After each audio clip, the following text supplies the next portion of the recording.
안녕하세요. 저는 경기도에서 네일샵을 운영하고 있는 30대 기혼 여성입니다. 저는 19, 70 나이에 부모님 두 분 다 사고로 갑작스레 돌아가셨습니다. 그래서 남들보다 조금 일찍부터 일을 시작했어요. 사실 부모님 살아계실 때에도 넉넉한 형편은 아니었어서 저는 고등학교 1학년 때부터 여러 아르바이트를 했었습니다. 그래서인지 대학은 처음부터 꿈도 안 꿨고 졸업 후 바로 일할 수 있는 직업을 찾았습니다. 그렇게 학생 때 미리 따놓은 네일 자격증이 있어서 저는 고등학교 졸업하자마자 곧바로 취업할 수 있었어요. 그때부터 시작한 네일을 저는 지금도 여전히 하고 있네요. 비록 아무것도 없이 시작했지만 다행히 어디 빚은 안 지고 그렇게 혼자 앞가림하면서 살았어요. 그런데 돈의 결핍보다는 부모님이 안 계시니 일이 힘들 때나 몸이 아플 때나 배로 괴롭더라고요. 비록 없이 살았어도 사랑은 많이 주신 부모님이셨거든요. 의지할 가족이 갑자기 이 세상에서 없어지니 많이 허탈했어요. 그러다 제 남편을 만나 지금은 행복한 가정 이루고 잘 살고 있습니다.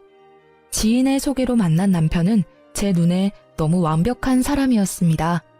저는 고졸에 대학도 못 나왔지만 남편은 명문대 졸업하고 대기업을 다니고 있었으니까요. 그런데 학벌도 짧고 고아인 저보다 이상하게 남편이 더 자존감이 낮더군요. 얘기를 들어보니 남편이 그리 화목한 집안에서 자란 건 아니었어요. 어머님께서는 시부께서 돌아가시곤 장남이 잘 돼야 한다며 시숙을 많이 밀어주셨대요. 학원비와 용돈은 시숙에게만 넉넉히 지원해 주셨다 합니다. 그런 것뿐만 아니라 어린 남편이 보기엔 어머님이 자식 사랑도 첫째인 형에게 유독 더 많이 쏟으셨다 합니다. 둘째인 남편은 반에서 1등을 해도 별로 기뻐하지 않는 시모였대요. 둘째가 감히 첫째 길을 꺾는다면서요. 저는 조금 못 살긴 해도 사랑받은 기억이 남아있었지만 남편은 그런 기억이 잘 나지 않는다 해서 얼마나 마음 아팠는지 모릅니다. 저랑 다른 결이긴 하지만 남편 역시 가족의 사랑을 그리워하는 사람이었죠. 그래서 저희는 연애를 할 때부터 자연스레 서로의 보호자가 됐습니다. 마음이 힘들 때나 몸이 아플 때 서로가 필요한 순간마다 서로의 옆에 있어 주었죠. 결혼하고도 큰 문제는 없었는데 결혼 후 잠깐 위기가 있긴 했어요. 결혼 후 어머님께서는 저를 엄청 예뻐하시는 것까진 아니었어도 따로 제 집안이나 직업에 편견은 없으신 분이었습니다. 종종 어머님께서는 장남보다 차남이 먼저 장가간 게 신경 쓰이신다며 제 주변에 괜찮은 처자 있으면 시숙 좀 소개시켜주라고 말씀하셨었어요. 그랬던 어머님이 시숙이 교사 형님과 결혼에 성공하자 제게 엄청 모질게 굴기 시작하더라고요. 시모는 평소에 치장하시는 걸 별로 좋아하시지는 않는 분이었어요. 결혼하고 초반에는 제가 어머님과 빨리 친해지고 싶어서 원래 성격보다 더 살갑게 굴었습니다. 한번 네일아트 받으시러 오시라고 해도 절대 안 오셔서 애교스럽게 제가 애원하면 시모는 마지못해 오셨어요.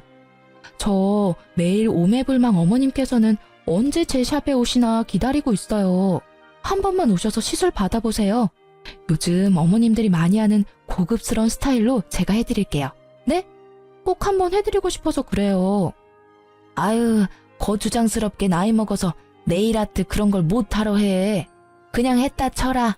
내가 네 마음만 고맙게 받으마. 어머님 일상생활 하실 때 하나도 안 거슬리는 심플한 디자인도 많아요. 그래도 며느리가 네일샵 하는데 한번 구경도 오시고 바람도 쐴 겸 나오시면 좋잖아요. 네? 처음에는 어머님이 마지못해 오셨는데 막상 해드리니 엄청 좋아하셨습니다. 은근히 다음에 하고 싶은 디자인을 찾아 제게 사진을 보내기도 하셨어요. 에휴, 아들만 둘인 삭막했던 집안에 애교스러운 초이 네가 들어오니까 우리 집안에 활기가 넘치는 것 같아 내가 요즘 너무 행복하구나. 딸 가진 엄마들이 이런 기분이려나? 어머님, 저 감동받아서 눈물 나잖아요. 내가 무슨 복이 많아서 우리 초이를 이렇게 만났는지 몰라. 너도 날 시어머니라 어렵게 생각하지 말고 친정엄마처럼 생각해. 내가 항상 네 편인 거 알고 있지?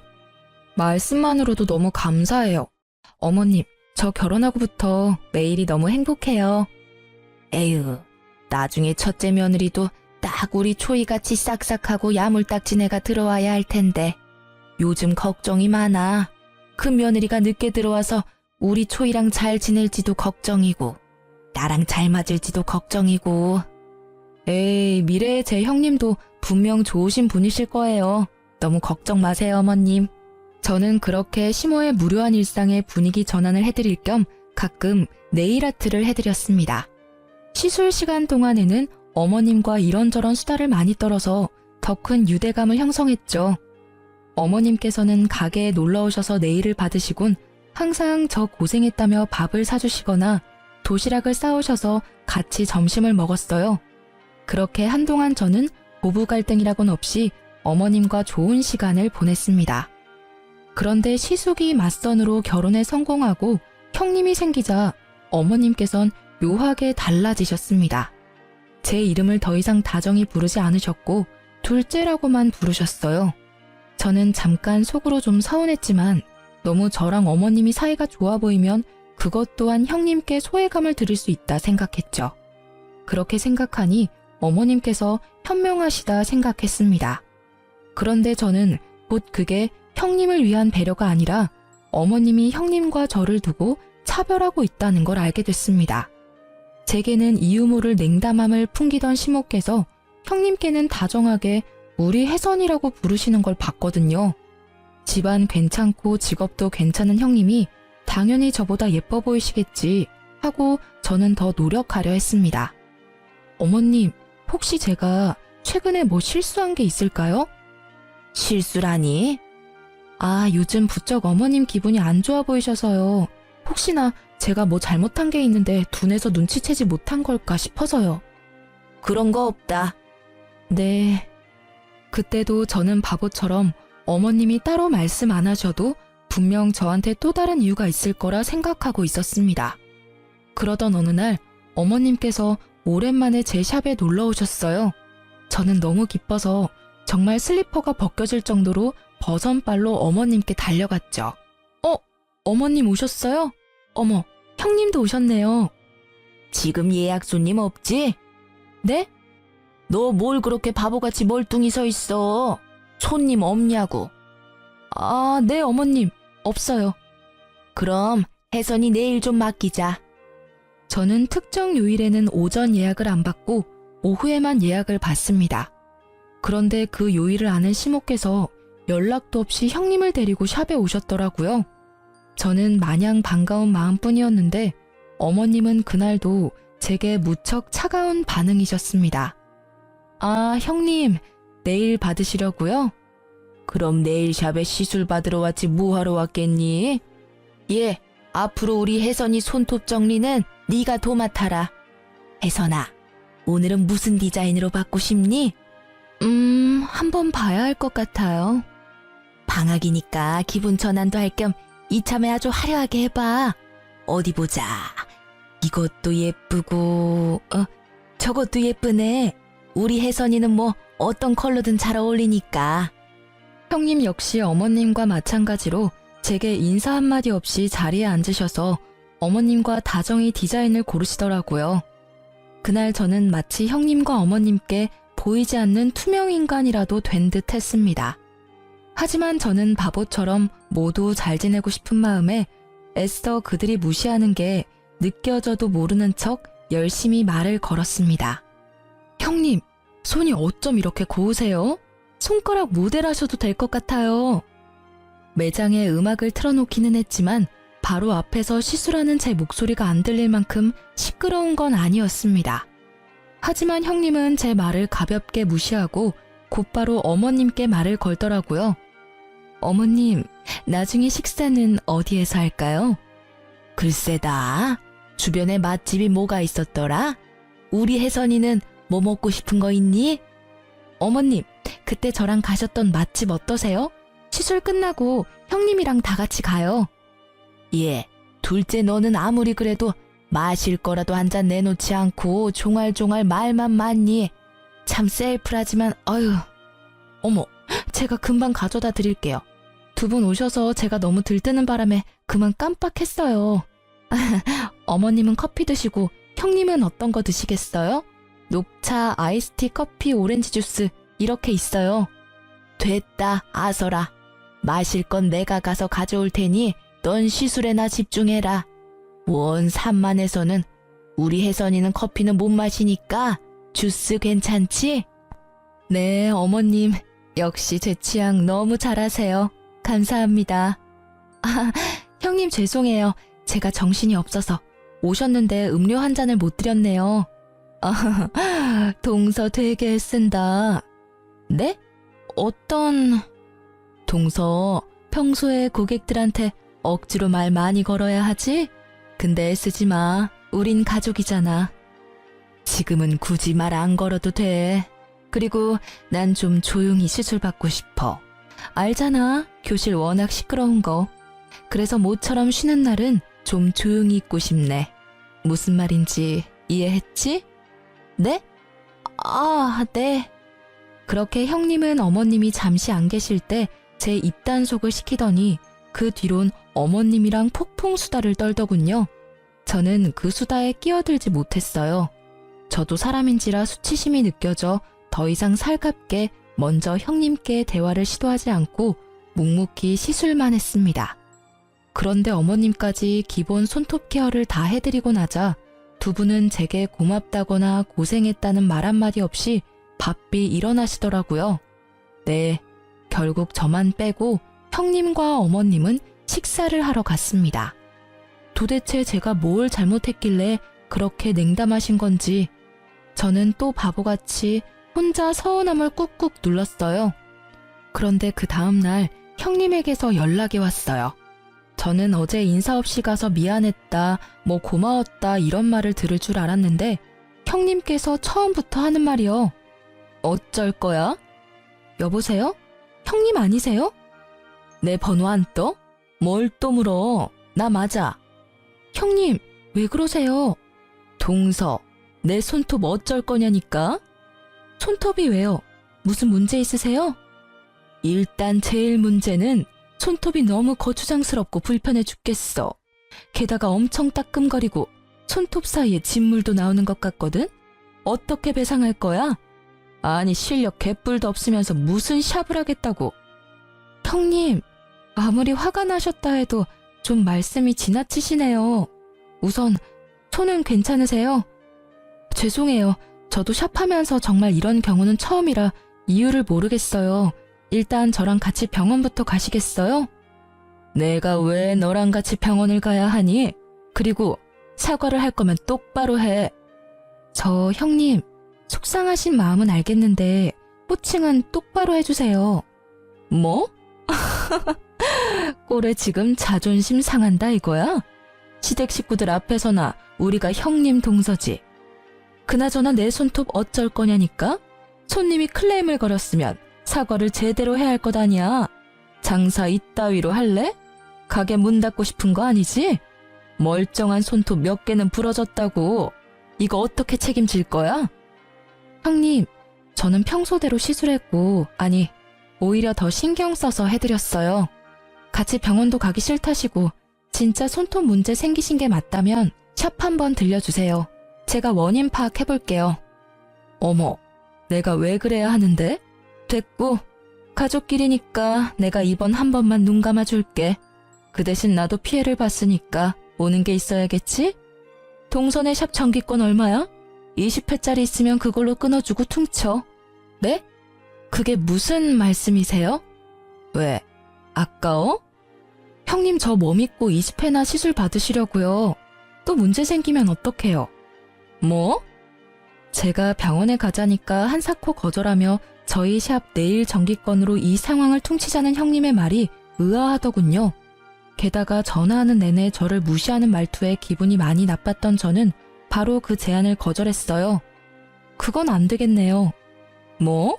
그렇게 나온다 이거지? 형님은 그렇게 혼자 씩씩거리다 전화를 끊어버리더라고요. 제가 문자랑 전화를 남겨도 다 무시하길래 진짜 손톱에 문제가 생긴 게 맞나 의심이 들었죠. 손톱 사진이라도 보내달라고 했는데 형님은 그렇게 아무런 연락이 없었어요. 그러다 며칠 후에 시댁에서 형님을 마주할 수 있었습니다. 형님과 인사하자마자 손을 확인했는데 장갑을 끼고 계시더라고요. 식사가 전부 끝나고 난 뒤에야 저는 형님께 말을 붙일 수 있었어요. 형님, 잠깐 저랑 얘기 좀 나눠요. 잠깐만, 동서 기다려볼래? 어머님, 설거지 두세요. 며느리가 둘씩이나 있는데 어머님이 왜 설거지를 하세요? 이제 설거지는 저희한테 맡기세요. 안 그래, 동서? 어머, 역시 우리 큰아가는 뭐 흠잡을 데도 없고 센스가 넘쳐. 둘째는 보고 배워라. 네, 어머님. 그래놓고 형님은 주방에 서서 제게 귓속말을 했습니다. 난 동서 때문에 손 다쳤으니까 설거지는 동서, 너 혼자 해. 형님, 장갑 벗어보세요. 제가 봐드릴게요. 뭐? 그럼 지금 내가 뭐 거짓말이라도 한다는 거야? 저한테 말씀하셨던 것처럼 손톱 부러지고 짓물라고 하는지 제가 봐드린다고요. 그래야 병원비도 드리죠. 참나, 됐거든? 내가 거지야? 병원비가 없겠어? 제가 억지로 형님 장갑을 벗기려 하자 벼랑간 형님이 우는 척을 하더라고요. 아니, 동서, 내가 그렇게 싫어? 이게 무슨 일이냐? 너희 싸웠냐? 그땐 저희 남편과 시주께서 담배 피러 마당에 나간 상태였고 놀란 시모만 무슨 일이냐고 한 걸음에 달려오셨어요. 어머님, 아무래도 동서는 제가 마음에 안 드나 봐요. 저는 정말 잘 지내고 싶었는데. 동서, 내가 미안해. 늦게 들어온 주제에 내가 눈치 없이 형님 노릇한 거지? 이게 뭔 소리냐? 둘째 네가 큰애기한테 뭐라 했냐? 아니요, 아무 말도요. 형님, 갑자기 왜 우세요? 그날 내일 받고 내가 돈 안 내고 가서 미안해. 난 어머님이 내신 줄 알았어. 어머님, 소란 일으켜 죄송해요. 동서가 내일값 달라 해서 제가 미안하다고 사과했어요. 동서, 내가 바로 입금할게. 근데 공짜 내일 했으니 시댁 일은 나 혼자 알아서 다 하라는 말은 좀 심한 것 같아. 왜 동서까지 설거지하게 만드냐고? 우린 이 집에 들어온 며느리잖아. 며느리로서 도리는 다 해야지. 오늘은 동서 말대로 나 혼자 설거지할게. 난 동서랑 사이좋게 지내고 싶어. 형님은 어머님 앞에서 명령기를 펼치셨고 고작 설거지가 하기 싫어서 형님을 울렸다는 모양새를 만들어 저를 모함했습니다. 너무 황당하고 어이가 없는데 아무것도 모르고 혼부터 내는 시모를 보고 저는 더 억울했죠. 너 그깟 네일아트 해주는 게 뭐 그리 잘나서 이 나라 이바지하는 교사 형님한테 진상짓 하고 있냐? 지금 질투하는 거야? 그런 게 아니라요, 어머님. 제 말도 좀 들어보세요. 어디 큰 소리야? 이제 시애미도 구분 못해? 어디 윗사람 공경할 줄도 모르고 어줍잖은 견제를 하고 있어. 못난 것, 으이그. 어머님, 제 말은 들어보시지도 않고 어쩜 그러세요. 지금 너 나한테 소리 질렀냐? 잔말 말고 설거지나 깔끔하게 다 해놔라. 난 큰애 진정시키고 올 테니. 저 설거지 못하겠어요. 이유 없이 미움받을 바에 미움받을 짓 하고 미움받을래요. 아니 저게 정말? 어머님, 그냥 두세요. 동서, 자격지심이 너무 심한 거 아니야? 형님이야말로 저한테 왜 이렇게까지 하시는지 모르겠어요. 저는 정말 사이좋게 지내고 싶었거든요. 이제 그럴 마음 싹 사라졌어요. 거짓말에 이간질에 도대체 형님이 얻는 게 뭔가요? 시모와 형님은 제 울음기 섞인 말에도 아랑곳하지 않고 안방으로 사이좋게 들어갔습니다. 형님은 그 순간 저를 보고 묘한 비웃음을 흘리더라고요. 와, 순간 사이코패스인 줄 알았어요. 저는 그 방문을 바라보다 고무장갑을 내팽개치고 마당에 있는 남편을 데리고 시댁에서 나왔습니다. 저를 일방적으로 모함하고 괴롭힌다고 해서 울면서 당하고 있기 싫었거든요. 제 손에 이끌려 집에 돌아온 남편은 혹시 무슨 일이 있었냐고 물었죠. 하지만 저는 아무 일 없다고만 말했습니다. 남편에게 곧장 다 말할까 했지만 안 그래도 회사 일로 요즘 너무 힘들어하는 남편 머릿속을 더 복잡하게 만들고 싶지 않았습니다. 시모는 설거지 안 하고 갔다고 한마디 할 줄 알았는데 잠잠했습니다. 형님도 아무런 연락이 없었고요. 그러다 저는 놀라운 사실을 깨달았습니다. 그즘 휴대폰을 바꿨었는데 제 모든 통화 내용이 자동 녹음되고 있었더라고요. 생각해보니 형님과의 통화 내용도 있겠다 싶었죠. 찾아보니 정말 다행스럽게도 형님이 제게 막말하며 진상짓했던 통화 녹음이 남아 있었습니다. 저는 아무런 말도 덧붙이지 않고 형님에게 통화가 녹음된 파일을 톡으로 보냈습니다. 그러자 형님은 제게 바로 전화를 걸어 싹싹 빌더군요. 동서, 통화 녹음하고 있었던 거야? 얼마 전에 전화 고장나서 바꿨는데 자동으로 통화 녹음이 됐더라고요. 어머님 눈에는 마음 넓고 천사 같은 형님인데 저한테 이렇게 막말하신 거 막상 들으시면 어떤 반응하실지 저 너무 궁금해요. 동서, 일단 만나서 얘기하자. 나도 동서 말대로 사이좋게 지내고 싶어. 왜 아니겠어. 내가 정말 미안해, 응? 이거 나 말고 또 다른 식구들한테 보낸 건 아니지? 저 바빠서 전화 이만 끊을게요. 동서! 제가 무시하고 전화를 끊자 형님은 곧바로 가게로 와서 제게 무릎 꿇고 빌었어요. 동서, 제발 내 체면 좀 살려줘. 내가 그래도 남들이 보기엔 멀끔하고 교양 있는 교사잖아. 내가 이렇게 소리 지르고 막말하는 모습 보면 어머님도 많이 속상해하실 거고 서방님이랑 우리 남편 사이도 곤란해질 거야. 우리가 서로 잘 지내야 하지 않겠어? 응? 저는 처음부터 형님이랑 잘 지내보려고 했어요. 선 넘은 건 형님이시고요. 내가 어떻게 하면 되겠어? 내가 어떻게 하면 동서 마음이 풀리겠어? 내가 정말 미안해. 나 한 번만 봐주라. 내가 첫째 며느리인데 둘째 며느리인 동서보다 늦게 집에 들어왔다고 나 혹시라도 무시당할까봐 내가 그래서 오히려 더 기센 척 못되게 군 거야. 정말 다른 뜻은 없었어. 동서, 나 진짜 나쁜 사람 아니야. 알면 알수록 친구긴 사람이라고 내가. 그럼 일단 손톱 좀 봐요, 형님. 진짜 저한테 시술 받고 엉망이 됐는지 봐야겠어요. 이건 제 커리어가 걸린 문제이기도 하거든요. 다 거짓말이야. 멀쩡해. 동서, 내가 받아본 네일 아티스트 중에 제일 잘해. 내가 인정해. 그러니까 정기권 달라고 했지. 일단 결제부터 하세요. 시술 받았던 거 결제도 하시고 사과도 똑바로 하세요. 형님으로서 사과한 건 지금까지 들었으니까 됐고요. 시술 받고 진상짓한 거 손님으로서 제대로 사과해주세요. 알았어. 미안해. 다 오해였어. 오해가 아니라 거짓말이잖아요. 그래, 다 거짓말이었어. 내 손톱 아주 멀쩡하고 동서 시술은 아무런 문제 없었어. 미안해. 손 좀 내밀어주세요. 사진 찍어놔야죠. 또 나중에 어떻게 말씀 바뀔지 모르니까요. 알겠어, 동서. 그럼 이제 마음 풀린 거지? 저도 사람인지라 금방 마음 풀리진 않겠네요. 그래도 앞으로 사이좋게는 못 지내더라도 우리 나쁘게 지내진 말아요. 저는 진심으로 형님 환영했고 형님이 생긴다는 것만으로도 기뻤어요. 알지. 내가 동서 마음 다 알지. 어머님께도 그때 오해 만든 거 형님이 알아서 풀어주실 거죠? 당연하지. 내가 만든 일인데 내가 풀어야지. 결국 저는 미안하다며 손이 발이 되도록 비는 형님의 사과를 받아줬어요. 형님이 어머님께 뭐라고 말했는지 모르겠지만 어머님은 싸우지 말고 다 같이 잘 지내보자고 연락이 먼저 오셨어요.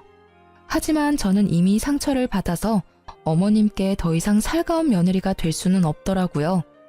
원래라면 시댁에 자주 가서 좋은 시간 보냈을 텐데 저는 시댁에 가는 발걸음을 줄여나갔습니다. 남편 역시 저 때문에 시댁의 발길을 끊었습니다. 그때 시댁 식구들과 불화 말고도 저희 부부가 많이 힘들었을 때였거든요. 딩크족이라고 요새 아이를 안 낳는 부부들이 많아졌잖아요. 저희는 아이를 안 낳는 게 아니라 너무나 원했지만 아이 계획을 조금만 늦추기로 했습니다. 직장에서 은근히 괴롭히는 상사 때문에 남편이 힘들어했거든요.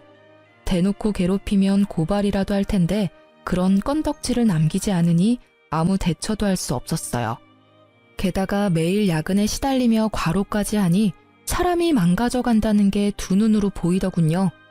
저는 남편에게 힘들면 말하라고 몇 번이나 말했지만 남편은 꿋꿋하게 참았어요.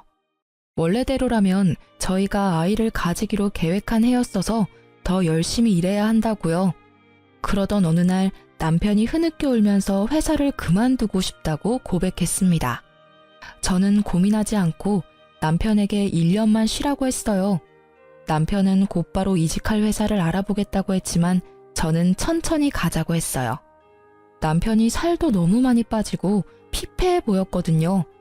저는 든든한 친정도 없고 비록 가진 거 없이 자랐지만 제 사업으로 돈을 좀 벌어놓은 상태였고 지금 벌이도 나쁘지 않아서 그 정도쯤은 남편을 뒷바라지할 수 있었습니다. 연애 때 남편이 혼자인 제게 많은 힘이 되어주었는데 이번에는 제가 남편에게 울타리가 되어주고 싶었어요. 내 사람이 그렇게 힘들다는데 한 번쯤 제대로 도와주고 싶었습니다. 그렇게 남편은 대기업을 그만두고 1년 동안 쉬면서 이직 준비를 하기로 했습니다. 시모한테는 절대 비밀이었어요. 워낙 고지식하신 옛날 분이라 힘들게 들어간 대기업 그만뒀다고 남편을 잡을 게 분명했거든요. 그런데 어쩌다 시댁에 가면 시모는 모든 일을 저한테만 시키더라고요. 형님은 그냥 앉아서 쉬라고 손수 과일까지 깎아주시면서 여전히 저만 미워하는 모습이 보였어요. 이런 취급 받을 거면 아예 시댁에 안 와야겠다 머릿속으로 생각하고 있던 참이었어요. 둘째 네가 그동안 나한테 해준 게 고작 네일밖에 더 있냐? 며느리 네일 아트샵 한다고 말하면 사람들 인식이 어떤 줄 알기나 해. 변변한 직업도 아니고 대기업 다니는 내 아들이 너무 아까워. 어머니, 사람 앞에 두고 말씀을 뭘 그렇게 하세요? 야, 어디서 어머니 앞에서 언성을 높여? 남편이 너무 화가 나서 어머님께 대들자 시숙은 또 남편을 나무랐어요. 내가 어디 틀린 말 했냐? 그리고 너희 왜 아직 애가 안 생기냐? 장남이랑 큰아가는 이제 막 결혼했지만 너네는 결혼한 지 꽤 됐잖니? 이유가 뭐냐? 둘째 너 무슨 문제 있냐? 어머님, 말씀을 왜 그렇게 밉게 하세요? 저 진짜 너무 서운해요. 요즘 저랑 남편 엄청 힘들거든요. 어머님이라도 저희 그냥 믿고 기다려주시면 안 돼요? 예뻐는 안 하시더라도 미워는 하지 말아주시면 안 돼요? 제가 너무 서운하고 화가 나서 어머님한테 반박하니 형님은 시모와 합세해서 저한테 버릇없다고 갑자기 훈계질을 하더군요. 아니 보자 하니까 동서 그게 무슨 말버릇이야. 아무리 대학 안 나왔다지만 초중고에서 예의 공경 이런 거 안 배웠어? 어서 어머님께 잘못했다고 사과드리지 못해. 네? 형님이 저한테 하실 말씀은 아닌 것 같네요. 제 말에 움찔하던 형님은 찔리는 게 있으니 또 조용해지더군요. 남편이 사실은이라고 운을 떼자마자 저는 남편을 다독이며 시댁에서 나와버렸습니다. 그 상황에서 회사까지 관뒀다 하면 난리가 날 것 같았거든요. 대신 저는 소심한 복수로 시댁 제사 지낼 때 말없이 시댁에 안 갔어요. 시모께서 음식을 다 했는지 제게 왜 안 왔냐고 늦은 저녁 전화가 왔어요. 저는 샵 예약도 꽉 찼고 너무 바빠서 못 간다고 말씀드렸죠. 그리곤 분명 옆에서 듣고 있을 형님을 위해 이 말도 함께 덧붙였어요. 어머님, 네일아트 하는 모자란 며느리 말고 든든한 교사 며느리 있잖아요. 형님은 워라밸 좋으니까 일찍 마치셨잖아요. 형님, 듣고 계시죠? 제 몫까지 어머님 잘 도와드렸죠. 너 안 와서 큰아가 혼자 개고생했다. 시모께서 워낙 손이 크셔서 음식을 엄청 많이 하시거든요. 형님 혼자 뼈 빠지게 시모 돕느라 고생했다고 들으니 속이 그나마 풀렸습니다. 그렇게 빚고자 형님은 그게 열받았는지 또다시 이간질을 하려 들더군요. 그 다음날 네일샵에 연락도 없이 시모랑 형님이 들이닥쳤습니다. 그때 저희 남편은 샵 유리창을 닫고 있었어요. 감히 대기업 다니는 내 아들 불러서 이따위 청소를 시키고 있어?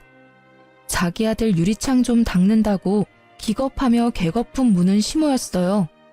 형님은 시모 옆에 착 달라붙어서 아주 얄밉게 말했습니다. 어머님, 제 말 맞죠?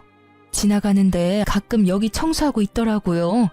게다가 제가 그이 통화하는 거 우연히 들었는데요. 지금 백수라고. 뭐? 너 그게 사실이냐? 엄마, 그게 사정이 있어서요.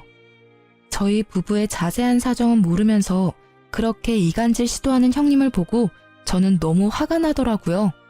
시모는 왜 회사 멀쩡히 다니다 백수가 됐냐고 물으시다 이내 저를 며느리로 잘못 들여서 그렇다는 둥 저 때문에 아들한테 안 좋은 일만 생긴다며 억지를 부리셨어요. 엄마는 아무것도 모르시면서 왜 이 사람한테 함부로 말씀하세요? 뭐가 다 이 사람 탓이에요? 모자란 제 탓이죠. 네, 저 힘들어서 회사 그만뒀어요. 그래서 이 사람한테 생활비며 이직하는데 드는 돈들 지원받으면서 지내고 있어요. 뭐? 아이고야, 다들 힘들게 회사 다닌다. 뭐가 대단히 힘들다고 멀쩡히 잘 다니던 대기업을 그만둬. 남들은 못 가서 안달인데. 넌 안 사람이 돼서는 남편 안 말리고 뭐 했냐? 남편에게 전혀 공감이나 위로는 못하고 나무라던 시모는 급기야 제 뺨을 때리려 했고 남편이 막자 이내 남편을 후드려 베기 시작했습니다. 넌 네 마누라만 중요하지? 어떻게 이렇게 엄마 뒤통수를 치냐? 내가 아들 대기업 다닌다고 동네방네 다 자랑해놨는데 이제 어쩌냐? 아이고 내 팔자야. 어머님, 제발 그만 좀 하세요. 그래도 아들이니까 괜찮냐고, 무슨 일이냐고 먼저 여쭤보실 줄 알았어요. 어머님 아들이요. 회사 상사 때문에 괴로워서 우울증 약 먹기 직전이었어요. 제가 회사 그만두라 했어요. 그렇게라도 숨통 튀어났는데 왜 다시 어머님이 숨통을 조이려고 하세요?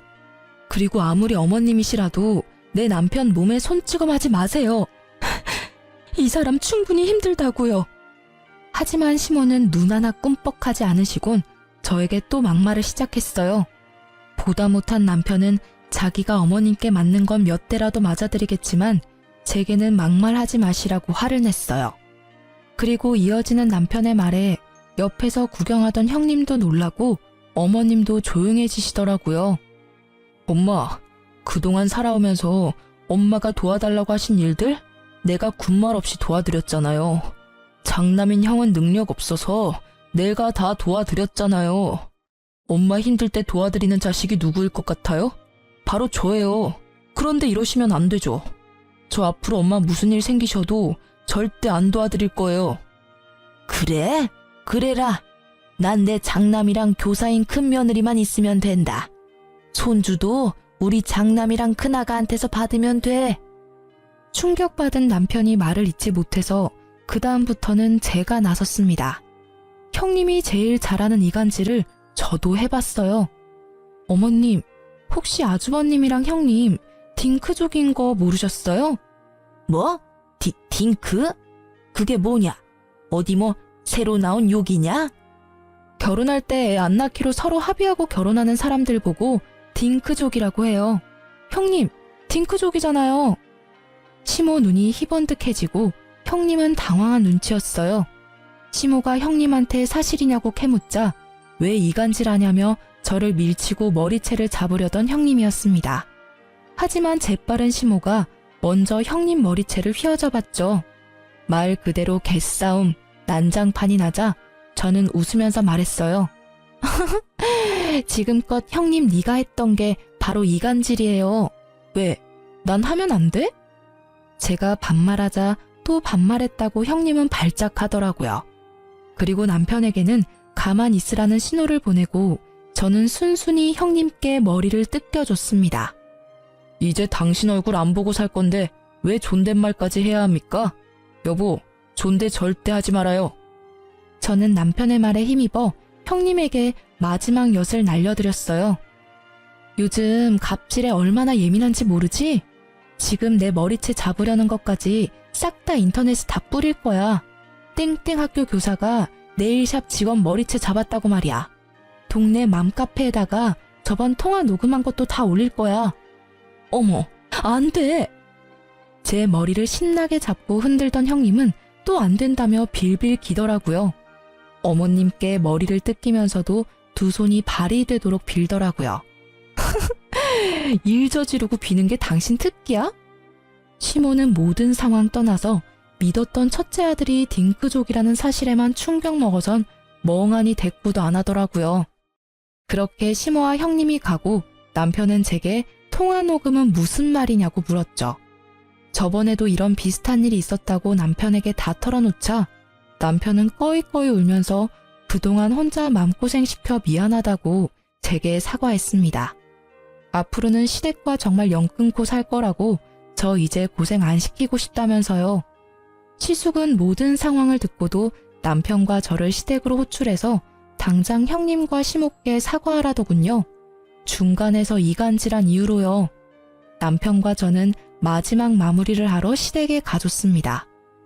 형, 그동안 사업한다고 나한테 빌렸던 돈 기억나지? 내가 천천히 갚으라고 해놓고 한 푼도 안 받았잖아. 내가 여태 아무 말 안 했는데 이제는 갚아야지. 나 그 말 하러 온 거야. 아니, 형제끼리 그런 게 어딨냐? 재영아, 그건 따로 나랑 얘기하자, 응? 왜? 형제끼리니까 더 정확해야지. 게다가 나 백수잖아. 형이 빌렸던 돈 당장 나한테 입금해. 그걸 당장 어떻게 입금해? 그 큰 돈을. 아유, 내가 미안하다. 좀 서운하다고 돈 얘기하는 거 나 좀 당황스럽다. 지금 그게 문제냐? 첫째 너 말해봐라. 너 진짜 딩크족인지 뭔지 하기로 한 거야? 시숙은 돈 때문에 열받았는지 시모한테 큰 소리를 치더라고요. 엄마는 좀 빠지세요. 애초에 이렇게 불화 생긴 거 다 엄마 때문이잖아요. 요즘 세상에 애 낳고 살기가 얼마나 힘든데 그깟 손주 타령하세요. 낳으면 엄마가 손주 키워줄 거예요? 그리고 애 낳으면 돈 들어가는 것도 다 지원해 줄 거예요. 못 하시잖아요. 시모는 아무 말 못하고 한숨만 쉬다가 형님한테 말하셨어요. 너는 그만한 능력도 없냐? 교사라는 애가 애 키울 능력도 안 돼? 그러자 본색 드러내는 형님이었습니다. 어머님, 저 학교에서 애들 보는 것도 지긋지긋합니다. 어떻게 제 애까지 낳아서 키워요? 저 이 사람이랑 애 안 낳는 조건으로 결혼한 거니까 더 이상 강요 마세요. 뭐? 어머니, 이래도 장남이랑 교사 며느리만 최고예요? 당연하지. 이 문제들은 차차 서로 의견 조율하며 해결해 나가면 된다. 네, 그럼 엄마, 차남 이만 인사드리고 갈게요. 다시는 제 발로 여기 안 올 거예요. 참나, 누가 반긴다고? 형, 2주 줄게. 형수한테 돈을 빌리던지 알아서 돈 구해서 입금해놔. 재영아, 너 진짜 이럴래? 엄마, 어떻게 쟤 좀 잘 구슬려 보세요. 그렇게 남편과 저는 시댁과 인연을 끊고 지냈어요. 결혼 전 시숙에게 빌려줬던 돈도 남편은 악착같이 전부 받아냈습니다. 그리고 남편은 저랑 약속한 1년을 다 채우지 않고 3개월만 딱 푹 쉬고 보란듯이 이직에 성공했어요. 지금은 더 좋은 환경에서 일하고 있어요. 연봉은 물론 예전보다 훨씬 낮았지만요. 하지만 남편의 얼굴에는 예전과 달리 활기가 돌았고 웃음을 되찾았습니다. 저도 여느 때와 같이 장사가 잘 됐고 문제 없었습니다. 사실 형님 통화 녹음본과 CCTV 영상 인터넷에 올리려다 그러다 저희 샵까지 구설수에 오를까봐 포기하고 영상 가지고 경찰에 신고만 했습니다. 다신 저희 샵에 접근 못하게요. 오히려 신고가 들어가면 정말 교사 인생은 끝난다며 형님은 더 난리가 났었죠. 동서, 내가 달라는 대로 다 줄게. 제발 고소 취하해주라. 나 이대로라면 교사 생활 제대로 못해. 내가 너무 염치 없지만 한 번만 봐주면 안 될까? 형님, 다시는 어디 가서 사람 쉽게 무시하고 다니지 마세요. 내 눈에 눈물 나게 하면 피눈물 나게 복수하는 나 같은 사람도 있어요. 저는 합의 절대 안 해주려다 합의금 두둑히 받아서 금융치료 잘했습니다. 또 남편이 제게 고맙고 미안하다고 이직한 후에 전 직장에서 받은 퇴직금을 알아서 하라고 전부 제게 주더라고요. 저는 그 퇴직금과 합의금 그리고 제가 그동안 모은 돈 다 합쳐서 최근에 제 가게를 매매 계약했어요. 빚도 조금 냈지만 드디어 월세에서 벗어났습니다. 겹경사로 새 생명까지 제 뱃속에 찾아와 줬어요. 힘든 상황들 이겨내자 좋은 일만 가득 생기더라고요. 그런데 시모랑 우연히 딱 마주친 거 아니겠습니까? 저와 마주치자마자 시모는 속사포로 시숙 사업 좀 도와달라 하시더라고요. 잘 지냈냐는 말씀은 기대도 안 했지만 그래도 남편 안부는 물으실 줄 알았거든요. 너 샵에 갔는데 가게 사서 이사했다더라. 어딘지 알아야 내가 찾지. 이렇게라도 만나서 천만다행이다. 니들 돈이 어디서 났니? 너 내 생각보다 돈이 좀 있는 거지? 네 남편이랑 네가 좀 우리 큰아들 사업 좀 도와줘야겠다. 많이 힘들어해 우리 장남이. 어머님이 좋아하는 교사 며느리 두고 왜 저한테 돈을 달라 하세요? 그 망할 것은 말도 꺼내지 마라. 시모가 쌍욕을 하면서 형님 이야기를 해서 들어보니 시숙 사업 어려워지자 교사 형님께선 곧바로 고민도 없이 이혼을 요구했다 합니다. 시모는 이제 와서 제 편을 들면서 형님 욕을 시작했습니다. 내가 교사라는 점 하나 믿고 너무 걔를 신뢰했어. 오죽하면 너랑 나 사이 이간질하는지도 모르고 홀라당 넘어갔잖니. 그래서 마지막엔 내가 그곳 싸대기를 시원하게 날려줬다. 웃으면서 은근히 제 손을 잡으려 해서 저는 시모의 손을 거칠게 거부했어요. 그러자 시모는 머쓱한지 시숙의 근황까지 털어놓으시더라고요. 시숙은 절대 이혼 안 해줄 거라고 배신감에 쌓여 형님 인성 파탄났다며 동네 맘카페에 형님에 대한 신상과 더불어 형님 욕을 도배하듯 올려서 진흙탕 싸움 났다고 합니다. 자세히는 모르지만 한때는 형님이었던 그 여자는 교육청에서 징계를 받을 것 같더라고요. 저는 신나서 이야기하는 시모에게 시숙 도와줄 돈 같은 건 없다고 냉정하게 말했습니다. 화를 낼 줄 알았는데 갑자기 눈을 크게 뜨면서 제 배를 주시했습니다. 너 배가 볼록하구나? 네, 맞아요. 저희 애기 생겼어요. 그러자 울면서 냅다 바닥을 치는 시모였습니다. 내가 잘못했다. 한 번만 봐줘라. 우리 예전에 사이 좋았잖니. 아이고 우리 손주가 여기 있었어. 아들이야 딸이야? 어머 할머니야 우리 아가. 울면서도 기뻐하는 시모의 모습에 소름이 돋더라고요. 저는 곧바로 배를 감추며 애기 태어나도 어머님께 보여드릴 일은 없다고 매몰차게 자리를 떴습니다. 그동안 시모의 전화를 피했던 남편은 그날만큼은 어머님 전화를 받았어요. 이제야 전화를 받냐? 너 애기 생긴 걸 왜 진작 말 안 했냐? 엄마가 그럴 만한 자격 있으세요? 집사람 태교에 안 좋으니 다신 연락도 하지 마세요. 아이고 내가 미안하다. 다 진심이 아니었어. 아들 엄마랑 정말 얼굴 안 보고 지낼 거야? 네, 전화 끊을게요. 아들.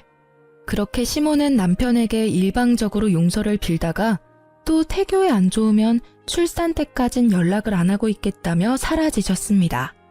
현재 저는 다행히 출산 잘했고 아이도 건강하게 잘 크고 있습니다. 남편에게 나중에야 들었는데 시숙은 사업 망하고 시댁 집까지 근저당이 잡혀서 빚 갚느라 공사판 전전하고 있다고 합니다. 남편이 마음이 약해서 아예 도와주지 않은 건 아니었대요. 못 받을 걸 알면서도 착한 남편은 시숙에게 조금 돈을 빌려줬다고 합니다. 남편을 믿으니까 그 액수가 얼마인지는 굳이 묻지 않았어요. 시모는 식당 알바를 하신대요. 그 뒤로 남편도 저도 뵌 적은 없는데 가끔 남편에게 돈을 입금하십니다. 애기용품 사라고 보내시는 것 같아요. 남편은 본인이 받은 상처와 제가 받은 상처가 있으니 꿈쩍도 안 하고 돈을 그대로 다시 시모께 보내고 있습니다. 그리고 애기 얼굴 좀 제발 보여달라고 애원하는 시모한테 얼굴은 직접 보여줄 수 없다고 딱 잘라 거절했습니다. 아이 사진만이라도 한 장만 보내달라고 너무 애원하셔서 사진만 보내드렸어요. 장난만 있으면 된다고 연끈 차던 표독스러운 시모의 얼굴이 잊히지 않아서 직접 뵐 일은 아무래도 평생 없을 것 같습니다. 친정이 없던 저는 시댁 식구들이랑 정말 잘 지내고 싶었어요. 욕심이라면 욕심이었죠. 가족의 따뜻함을 시댁에서 찾으려고 했다니. 여러분, 가족이라고 무조건적으로 참아주고 살 수는 없다고 생각해요. 남편도 지금껏 살아오며 시모와 시숙을 여러 번 용서하고 인내했기에 더 큰 감정이 터진 것 같습니다. 아무리 가족이라 해도 서로 말 한마디 함부로 하면 안 된다는 걸 너무나 잘 아는 저희 부부예요. 저희 세 식구는 앞으로 최선을 다해 서로를 사랑하며 보듬으며 남은 인생 열심히 살아가려고요. 지금까지 제 긴 사연 들어주셔서 감사합니다.